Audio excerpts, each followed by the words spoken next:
પથારી ફરી ગઈ ભાઈ, ખરેખર પથારી ફરી ગઈ છે.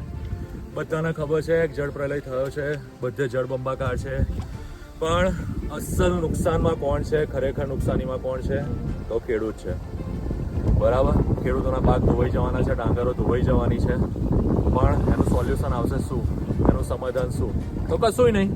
સરકાર ખુશ થઈને આપશે 4,000, 5,000, 6,000 રૂપિયા. પણ એની સામે તમને ખબર છે કે એક ખર્ચા સામે જે 1 વીઘાના 4,000, 5,000, 6 મળશે, એની સામે વાવણી અને રોપણીનો ખર્ચો શું છે?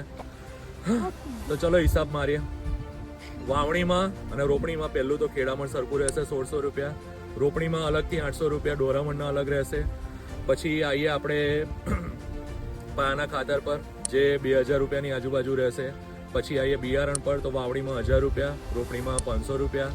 પછી આવીએ વાવણી અને રોપણીનો ખર્ચો, તો વાવણીમાં થશે 500 રૂપિયાની આજુબાજુ ખર્ચો, રોપણીમાં થશે 2,500 રૂપિયા.